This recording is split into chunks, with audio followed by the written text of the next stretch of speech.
एक नगर में दो भाई राजू और दीपू नगर के एक गैराज में मैकेनिक का काम करते थे। दोनों बहुत मेहनती थे। एक दिन गैराज में काम करते हुए, भाई मैं सोच रहा था अगर हम ऐसे ही काम करते रहे तो एक दिन अपना एक गैराज खोल लेंगे और फिर जल्दी ही दूसरा और फिर तीसरा और जल्दी ही हर शहर में अपना एक गैराज होगा। ये कहने के बाद दोनों राजू और दीपू अपना काम बंद करके मुस्कुराते हुए ऊपर की ओर देखते हुए अपने ख्यालों में खो जाते हैं। सपने में राजू और दीपू अपने नए गैराज के उद्घाटन की रिबन काट रहे हैं। तभी पीछे से उसकी पीठ पर कोई धक्का देता है और दोनों घबरा के सपने से बाहर आते हैं। राजू के बगल में उसी गैराज का मालिक ग्रे शर्ट, काले पेंट, सिमटे हुए बाल और आंखों पर चश्मा पहने खड़ा था। तुम दोनों से एक काम सही से नहीं होता। कल एक गाड़ी तुम लोगों ने बना के दी थी।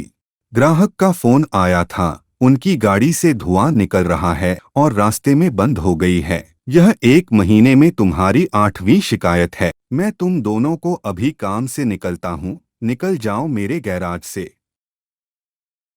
मालिक, पर यह भी तो हो सकता है उसकी गाड़ी खराब हो। हमने तो ठीक से ही काम किया था। खराब गाड़ियों को ठीक करना ही हमारा काम है। निकल जाओ यहाँ से। और मालिक दोनों को धक्के मारकर बाहर निकाल देता है। राजू और दीपू अपने छोटे से कमरे के बिस्तर पर हैं। सामने की दीवार पर विष्णु भगवान की तस्वीर टंगी है। दीपू, भाई, हम हर जगह मन लगा के काम करते हैं, फिर भी हमें हर जगह से निकाल दिया जाता है। किसी को हमारी कद्र ही नहीं। हाँ भाई, यहाँ किसी को हमारी कद्र नहीं है। चल किसी दूसरी जगह जाते हैं, वहाँ शायद हमारी कीमत हो। भाई, पर हम वहाँ करेंगे क्या? याद है, माँ कहती थी कि भगवान का नाम लेने से सब मिल जाता है। हाँ। चल सामान बांध, अब हम यही करेंगे। भगवान का नाम लेंगे और पैसे कमाएंगे। वो कैसे? अरे, हम बाबा बनके लोगों को ज्ञान देंगे और उनसे पैसे लेंगे। वो तो ठीक है, पर हम लोगों को क्या ज्ञान देंगे? अरे, वही जो माँ हमें देती थी। तू ज्यादा सवाल मत कर। सामान बांध, हम राजा सूर्यदेव के चंपक नगर जा रहे हैं। चंपक नगर में राजू और दीपू गेरुई धोती और गेरुई शॉल में, कंधे तक बाल, गले में रुद्राक्ष की माला, पैरों में खड़ाऊं, कंधे पर लटकी मटमैली गठरी, कलाइयों में बंधी रुद्राक्ष की माला, एक बड़े बरगद के पेड़ के नीचे बने चबूतरे के सामने पहुंच जाते हैं। ये राजा सूर्यदेव का चंपक नगर है। हम यहीं से शुरू करेंगे। दीपू, सुन। आज से तेरा नाम दीपू नहीं दीपेश्वर है। समझा? और मैं एक सिद्ध योगी हूँ। मैं यहाँ बैठा हूँ और ध्यान करता हूँ। तू नगर में जाकर ये खबर फैला कि एक सिद्ध योगी आए हैं जो हर समस्या का हल देते हैं। ठीक है, अब मैं जाता हूँ। नगर में पहुंचकर, भाई, हमारे सिद्ध बाबा जी के लिए कुछ दान दो। ये कौन से बाबा है और कहाँ है? बड़े सिद्ध बाबा है। उनके पास हर समस्या का हल है। नगर के बाहर जो बड़ा बरगद का पेड़ है ना, वहां ठहरे हुए हैं। अगर तुम्हें कोई समस्या हो तो उनसे जाके मिल लो। वो तुम्हें हल जरूर बताएंगे। पर हाँ, दान के लिए कुछ लेकर जरूर आना। हाँ, मैं जरूर आऊंगा। औरों को भी बता दो, पूरे नगर का भला हो जाएगा। जरूर बाबा जी, जरूर। राजू पेड़ के नीचे ध्यान में बैठा हुआ है और दीपू थैले में सामान लेके उसके पास जाता है। मैंने नगर में खबर फैला दी है। जल्दी ही लोग यहाँ आते होंगे। तुम तैयार रहो। मैं तो कब से तैयार हूँ। देखते हैं क्या होता है। राजू फिर से ध्यान में बैठ जाता है। तभी नगर के लोग वहां आने लगते हैं और हाथ जोड़कर नीचे बैठ जाते हैं। बाबा, हमारा काम नहीं चल रहा। कृपा करें। आप जो भी दान के लिए लाए हैं, बाबा के चरणों में रखें और बाबा से गुरु मंत्र लें। दुकानदार राजू के पास पैसे रखता है और हाथ जोड़कर खड़ा हो जाता है। राजू इशारे से दुकानदार को अपने पास बुलाता है। राजू दुकानदार के कान में। श्री राम, हर बिक्री के समय मन में ये नाम का जाप करो, बिक्री बढ़ जाएगी। याद रहे, अपना ये मंत्र किसी को नहीं बताना, अपनी पत्नी को भी नहीं।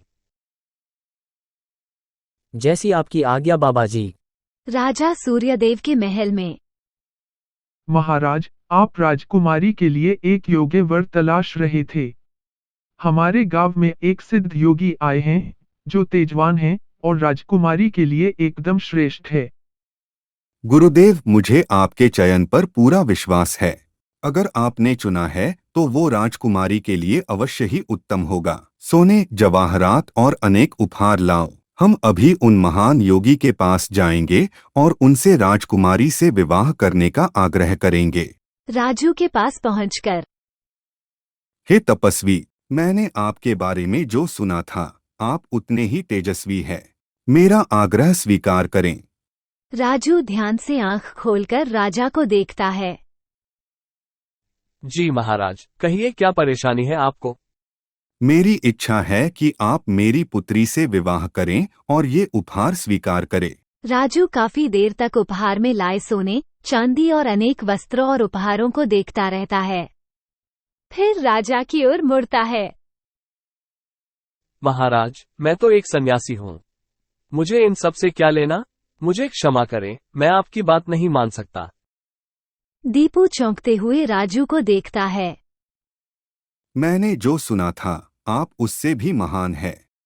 मुझे क्षमा करें यदि मैंने आपका अनादर किया हो। आप जब तक यहाँ हैं, मैं कोशिश करूंगा कि आपको कोई दिक्कत ना हो। इसके बाद राजा सूर्यदेव तपस्वी को प्रणाम करके वापस चले जाते हैं। अरे राजू, ये क्या कर दिया तुमने? इतना अच्छा मौका हाथ से जाने दिया। अरे, राज करते हम लोग, राज। तुम्हें ये क्या हो गया है?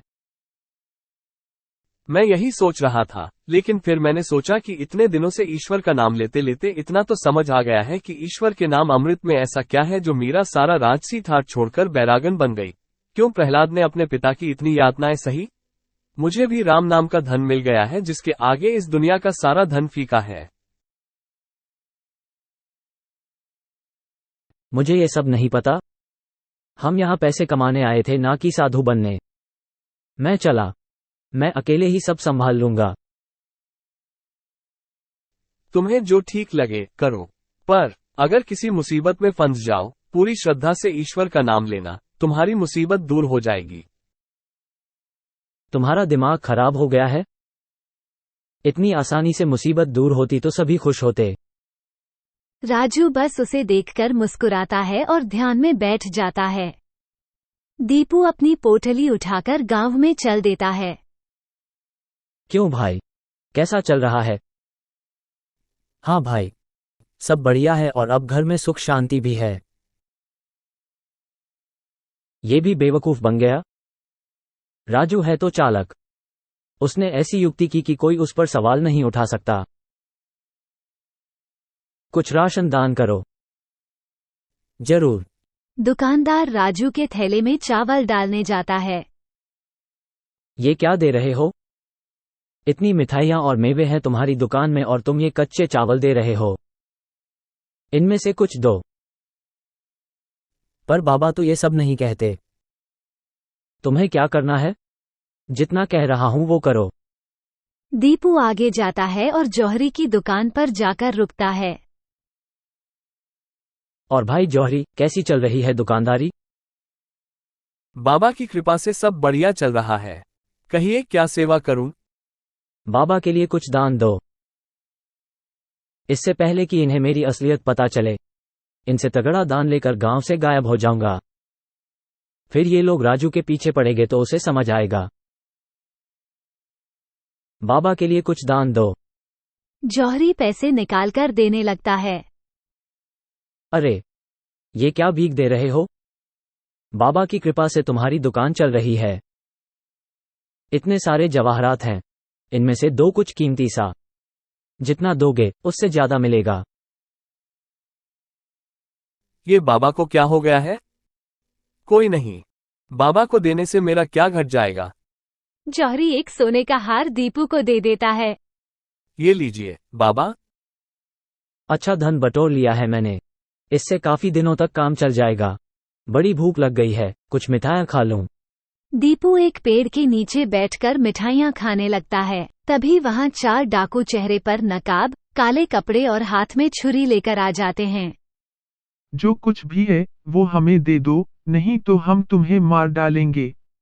दीपू डर से अपनी पोटली उन्हें दे देता है। तभी डाकुओं के सरदार का नकाब खुल जाता है। दीपू उसे देख लेता है। अब तुझे मरना होगा, क्योंकि तूने मेरा चेहरा देख लिया है। हे भगवान, ये क्या हो रहा है? कैसे बचूं इनसे? भागने की कोशिश की तो ये लोग पकड़ लेंगे। अब क्या करूं? तभी उसे राजू की बात याद आती है। अगर किसी मुसीबत में फंस जाओ, पूरी श्रद्धा से ईश्वर का नाम लेना, तुम्हारी मुसीबत दूर हो जाएगी। आंखें बंद कर घुटने पर बैठकर दीपू, नारायण मेरी रक्षा करो, नारायण मेरी रक्षा करो।